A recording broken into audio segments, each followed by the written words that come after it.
Oke, assalamualaikum warahmatullahi wabarakatuh. Rekan-rekan mahasiswa semuanya, saya harap kalian dalam keadaan yang sehat walafiat ya, dan tetap semangat untuk belajar. Oke, kali ini bahasan kita ialah uang. Nah, kita akan bahas tentang uang dalam ekonomi makro itu seperti apa. Oke, definisi uang. Pertama kita ke definisi uang, saya yakin mahasiswa di sini semuanya sudah tahu uang itu apa gitu ya.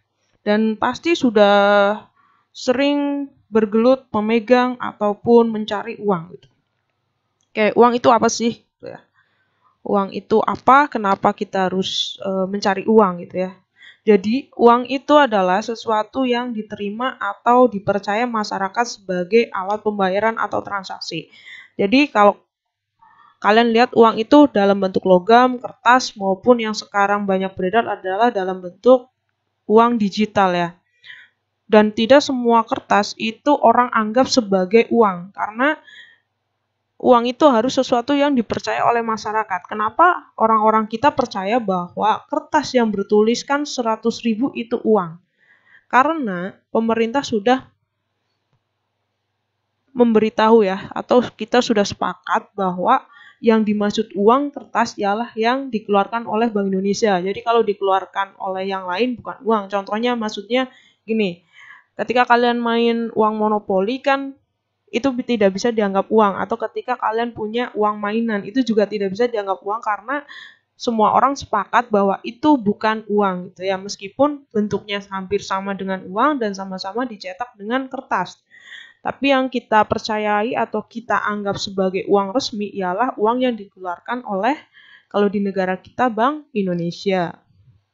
Nah, di sini definisi uang itu dibagi menjadi yang pertama ada uang fiat atau dikenal dengan fiat money atau juga token money. Oke, apa itu uang fiat ya? Jadi uang fiat itu komoditas yang diterima sebagai uang. Namun nilai nominalnya jauh lebih besar dari nilai komoditas itu sendiri. Oke, gambaran mudahnya supaya kalian paham. Jadi gini, contohnya kalian punya uang kertas 100.000. Nah, dari nilai nominal uang kertas tersebut jauh lebih tinggi dibandingkan nilai kertasnya. Jadi nilai kertasnya sama nilai nominalnya itu besar nilai nominalnya. Ya, kalian bisa membandingkan nih uang kertas ya dari 1.000, 2.000, 5.000 sampai 100.000. Kan sama-sama kertas tuh. Dan bahan bakunya juga hampir sama ya. Bentuknya sama. Tapi uang yang bertuliskan atau kertas yang bertuliskan 100.000 itu nilainya lebih tinggi dibandingkan uang kertas yang nilainya atau bertuliskan 20.000. Itu yang dimaksud dengan uang fiat. Next ada uang komoditas atau dikenal juga dengan commodity money ya. Jadi untuk uang komoditas ialah uang yang nilainya sebesar nilai komoditas itu sendiri. Contohnya gini. Pada masa lalu, nilai sekeping uang perunggu adalah lebih kecil dari nilai satu keping uang perak. Tetapi satu keping uang perak nilainya lebih kecil dari satu keping uang emas. Jadi dulu itu uang emas, mungkin kalian pernah pegang uang 1.000-an yang di tengahnya itu ada warna kuning ya, atau emas, atau uang logam 100 itu dulu ada yang warnanya kuning, atau 500 yang kuning itu kan dulu memang benar ada campuran emasnya. Karena cadangan emas di kita juga semakin menipis gitu ya, dan dalam artian emas itu sekarang menjadi logam mulia yang diperdagangkan, maka dari itu untuk mencetak uang sekarang kita beralih ke perak, perunggu karena jauh lebih murah. Makanya kalau kalian lihat sekarang yang beredar di kita uang 1.000-an, uang 500-an itu jauh lebih ringan dan warnanya putih gitu ya, bukan lagi yang kuning. Karena yang kuning dulu memang ada campuran emasnya meskipun cuma 0, berapa gram gitu. Oke, terus yang ketiga ada uang hampir liquid sempurna atau dikenal juga dengan near money ya. Jadi di sini itu salah satu syarat suatu aset untuk dapat digunakan sebagai uang adalah likuiditas. Misalnya gini, uang dalam bentuk cek atau demand deposit dapat diterima sebagai alat pembayaran. Namun tidak semua pelaku kegiatan ekonomi mau menerimanya. Jadi gini, kalian pasti kan tahu kadang orang memberi kalian bukan uang tunai tapi memberi dalam bentuk cek gitu ya. Terus ada yang dikasih giro gitu. Masalahnya cek itu mau nggak mau harus kalian cairkan dalam bentuk uang tunai. Kalau tidak kalian cairkan cek tersebut, kan nggak semua menerima cek tersebut. Contoh kalian punya cek 10 juta, terus kalian pengen makan, kalian datang ke warung nasi Padang, kan belum tentu warung nasi Padang tersebut mau menerima cek yang bernilai 25 juta. Mau nggak mau kan kalian harus ke bank terus mencairkan uang tersebut. Nah, itu maksudnya uang hampir liquid sempurna. Oke, terus fungsi uang. Yang pertama ialah sebagai satuan hitung atau dikenal dengan unit account ya. Jadi uang dapat memberikan harga suatu komoditas berdasarkan satu ukuran umum, sehingga syarat terpenuhinya double coincidence of wants atau dikenal dengan kehendak ganda yang selaras tidak diperlukan lagi. Itu fungsi uang yang pertama sebagai satuan hitung. Misalnya gini, harga sepotong celana gitu ya, itu misalnya harganya celana jeans bertuliskan mereknya misal Zara gitu ya, harganya 500.000. Nah, itu contoh sebagai satuan hitung. Yang kedua sebagai alat transaksi. Di fungsi uang yang kedua sebagai alat transaksi, yaitu uang dapat menjamin kepercayaan dari pemerintah berdasarkan undang-undang atau keputusan yang berkekuatan hukum. Oke, yang selanjutnya adalah uang sebagai penyimpan nilai atau store of value. Nah, di sini kemampuan uang menyimpan hasil transaksi atau pemberian yang meningkatkan daya beli, sehingga semua transaksi tidak perlu dihabiskan saat itu juga. Misalnya gini, contoh gampangnya gini. Misal ya, ada penjual atau peternak ayam.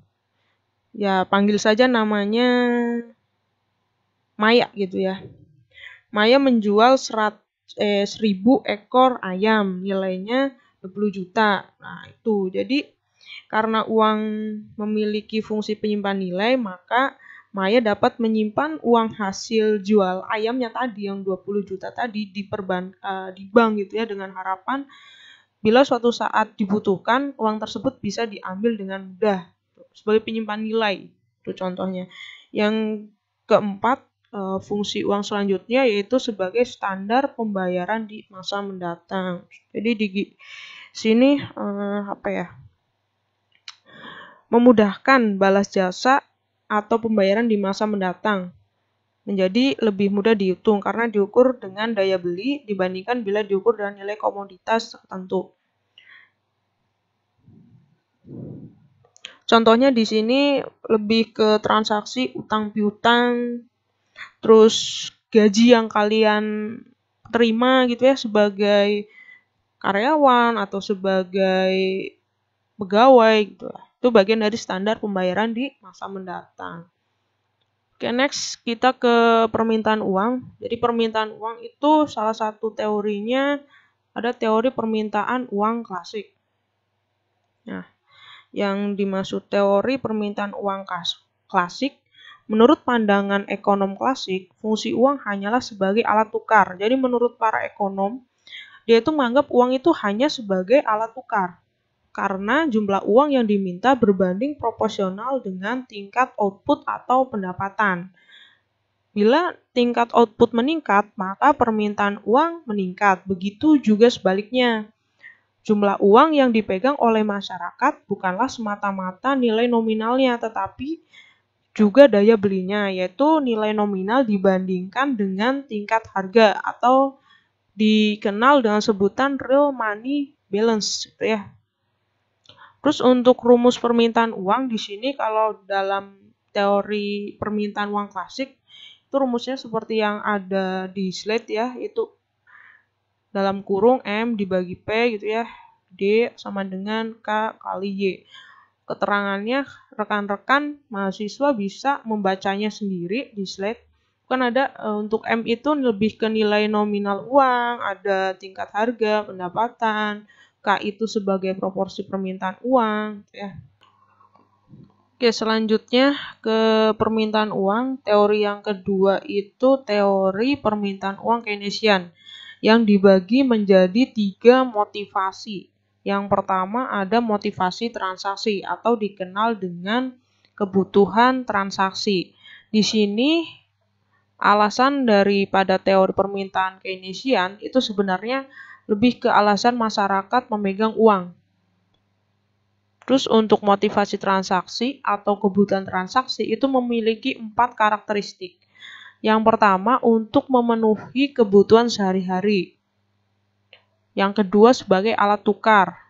Yang ketiga berhubungan positif dengan pendapatan. Yang keempat berhubungan negatif dengan perkiraan inflasi. Itu untuk motivasi transaksi. Terus yang kedua ada motivasi berjaga-jaga. Itu memiliki 5 karakteristik. Yang pertama untuk menghadapi kondisi darurat atau tak terduga.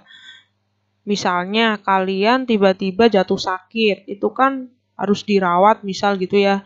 Itu kan perlu uang. Nah, kalau kalian punya uang yang disimpan sebagai motivasi berjaga-jaga atau sebagai kebutuhan berjaga-jaga, kalian bisa mengambil uang tersebut. Terus yang kedua sebagai alat tukar. Misalnya kalian punya uang yang disimpan, terus kalian pengen beli mobil, kalian bisa menukar uang tabungan kalian dengan mobil tersebut. Yang ketiga sebagai penyimpan nilai. Yang keempat berhubungan positif dengan pendapatan. Yang kelima berhubungan negatif dengan perkiraan inflasi. Terus motivasi selanjutnya ialah motivasi spekulasi atau motivasi untuk mendapatkan keuntungan. Karakteristiknya ada 4. Yang pertama sebagai penyimpan nilai, yang kedua sebagai salah satu bentuk aset, yang ketiga berhubungan negatif dengan tingkat bunga, dan keempat berhubungan negatif dengan perkiraan inflasi. Oke, untuk jumlah uang yang beredar itu adalah nilai keseluruhan uang yang berada di tangan masyarakat. Jumlah uang beredar dalam arti sempit adalah jumlah uang beredar yang terdiri atas uang kartal dan uang giral. Jadi, kalau dalam arti sempit itu kita simbolkan dengan notasi M1, di mana hasilnya dari C ditambah D, yaitu uang kartal ditambah uang giral. Untuk uang kartal itu terdiri dari uang kertas dan uang logam. Sedangkan uang giral ialah berupa cek. Lalu untuk uang beredar dalam arti luas atau dinotasikan gitu ya dalam simbol M2 ialah M1 ditambah deposito berjangka. Jadi uang dalam bentuk kartal, uang giral ditambah deposito berjangka itu termasuk uang dalam arti luas. Oke, selanjutnya lembaga keuangan. Lembaga keuangan ialah lembaga yang kegiatan utamanya menghimpun dan menyalurkan dana dengan motivasi mendapat keuntungan. Di mana untuk lembaga keuangan tersendiri, itu porsi terbesarnya ialah aset berupa aset finansial. Oke, selanjutnya fungsi lembaga keuangan. Yang pertama, fungsi lembaga keuangan sendiri ialah sebagai perantara pihak-pihak yang membutuhkan uang dan modal atau pemakai dana dengan pihak-pihak yang memiliki dana atau dikenal dengan pemilik dana. Fungsi lembaga keuangan yang pertama ialah lembaga keuangan perbankan. Jadi berdasarkan Undang-Undang Nomor 10 Tahun 1998 tentang perbankan, bank didefinisikan sebagai badan usaha yang menghimpun dana dari masyarakat dalam bentuk simpanan dan menyalurkannya kepada masyarakat dalam bentuk kredit ataupun bentuk-bentuk lainnya. Untuk bank sendiri, kita klasifikasikan menjadi 2 kelompok. Yang pertama ada bank umum, yaitu bank yang melaksanakan kegiatan usaha secara konvensional atau berdasarkan prinsip syariah, yang dalam kegiatannya memberi jasa dalam lalu lintas pembayaran. Untuk bank umum, kegiatan usaha yang tidak boleh dilakukan antara lain mulai dari melakukan usaha perasuransian gitu ya, melakukan usaha lain seperti yang diatur undang-undang, serta melakukan penyertaan modal kecuali dalam hal tertentu seperti yang diatur dalam undang-undang. Itu untuk bank umum ya. Terus untuk yang kedua, jadi kelompok kedua dari lembaga keuangan perbankan adalah BPR. Nah, BPR sendiri yaitu bank yang melaksanakan kegiatan usaha secara konvensional atau berdasarkan prinsip syariah, yang dalam kegiatannya tidak memberikan jasa dalam lalu lintas pembayaran. Jadi BPR adalah bank yang menerima simpanan dalam bentuk deposito berjangka, tabungan, dan atau bentuk lainnya yang dapat dipersamakan dengan itu. Terus yang kedua, fungsi lembaga keuangan kedua adalah bank sentral. Nah, jadi bank sentral ialah fungsi utamanya paling mendasar dari sebuah bank sentral suatu negara, ialah mengatur jumlah uang beredar dalam perekonomian. Jadi fungsi paling mendasar dari bank sentral ialah to manage nation money supply gitu ya. Terus untuk fungsi-fungsi bank sentral antara lain ada 6. Nah, yang pertama sebagai agen fiskal pemerintah. Yang kedua sebagai banknya bank. Yang ketiga menentukan kebijakan moneter. Yang keempat pengawasan, evaluasi, dan pembinaan perbankan. Yang kelima penanganan transaksi giro. Yang keenam riset-riset ekonomi. Itu untuk fungsi dari bank sentral. Lembaga keuangan yang ketiga ialah Bank Indonesia. Jadi Bank Indonesia itu kepemimpinan dan kewenangan Bank Indonesia. Bank Indonesia memutuskan dan melaksanakan kebijakan moneter. Terus hubungan keuangan dengan pemerintah ialah Bank Indonesia tidak diizinkan lagi memberikan pinjaman kepada pemerintah.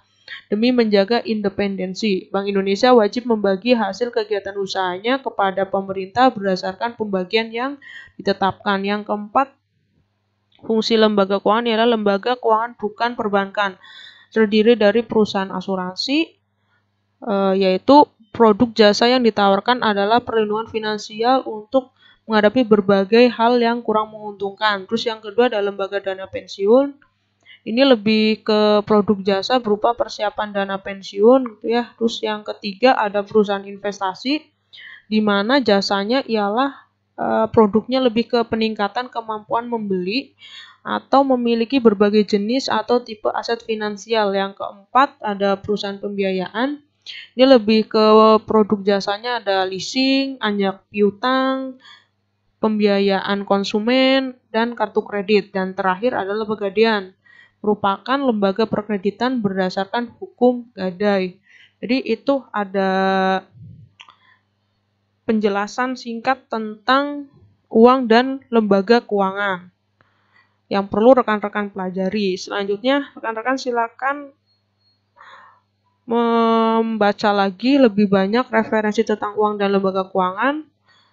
Terima kasih telah menyimak perkuliahan kali ini, dan jangan lupa kalian juga menyimak untuk bahan diskusi di perkuliahan pada sesi ini di video selanjutnya.